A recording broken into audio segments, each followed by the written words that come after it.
Harry Anslinger is such a fascinating man. I think he's the most influential person who no one's ever heard of. Huge numbers of people listening to the show will have had their lives shaped by him in all sorts of ways. Harry Anslinger was a government bureaucrat who takes over the Department of Prohibition just as alcohol prohibition is ending. So he's got this huge government department with nothing to do. And he fixates on drugs and popularizes a lot of the ideas that persist today with drugs. The way I come into his story in the book, and a story that really shocked me from tracking down lots of people interviewing them, is the story of how he stalked and played a role in killing Billie Holiday, the great jazz singer. That was fascinating. Yeah, in 1939, Billie Holiday stands on stage not far from where we are now, and she sings the song Strange Fruit, an anti-lynching song. And her goddaughter Lorraine Feathers said to me, you've got to understand how shocking this was. This is a woman who wasn't even allowed to walk through the front door of the hotel because she was African-American. She had to go through the service elevator, standing in front of a mostly white audience and singing a song against lynching. And that night, the Federal Bureau of Narcotics tell her to stop singing that song. Anslinger was really driven by two things: an intense hatred of addicts and an intense hatred of African Americans. This is a man who was regarded as a crazy racist in the 1930s. Like, he used the N-word in official memos so that his senator called for him to have to resign. And Billie Holiday was the symbol of everything he hated. It was an African American woman standing up to white supremacy and a drug addict. She refused to stop singing her song. She basically said, screw you, I'm an American citizen, I'll say what I want. She'd grown up in Baltimore when it was segregated. She promised herself she was never going to bow her head to any white man. And that's when the process of stalking her began. And it's a really heartbreaking story. The first guy who was sent to stalk her was an agent called Jimmy Fletcher. Anslinger hated employing African Americans, but you couldn't really send a white guy into Harlem to stalk Billie Holiday. So he employs an African American. And this guy follows her for 2 years and dances with her, follows her everywhere. And he fell in love with her because she was so amazing. And his whole life, Jimmy Fletcher felt ashamed of what he did. He busts her. She's sent to prison. She said about the trial, it was called the United States versus Billie Holiday, and that's how it felt. And when she gets out, she's not allowed to perform anywhere. You needed a license to perform. And obviously she couldn't get one. But still, Anslinger's not finished with her. He hounds her. One day she collapses in her early 40s.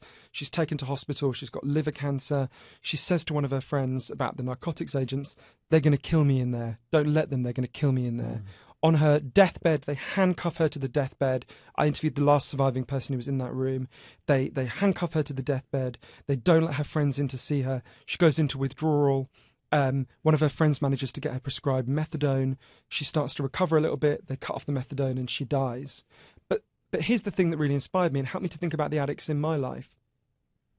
Billie Holiday never stopped singing that song. She always found somewhere to sing it. She went anywhere they would have her. Southern trees bear strange fruit, blood on the leaves and blood at the root, black bodies swinging in the southern breeze, strange fruit hanging from the poplar trees.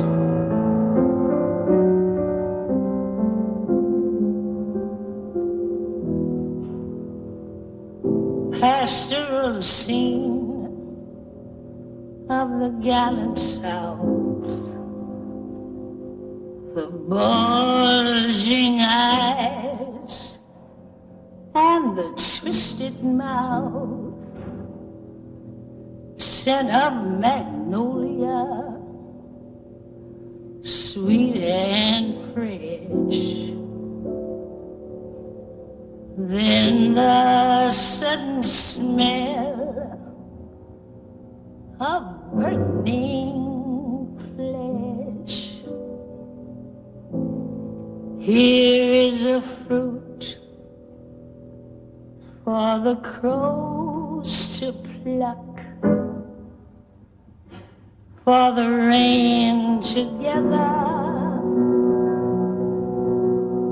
for the wind to suck,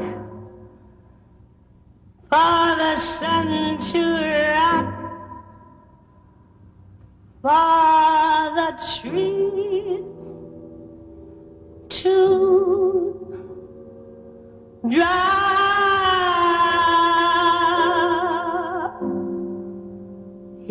is a strange and bitter cry.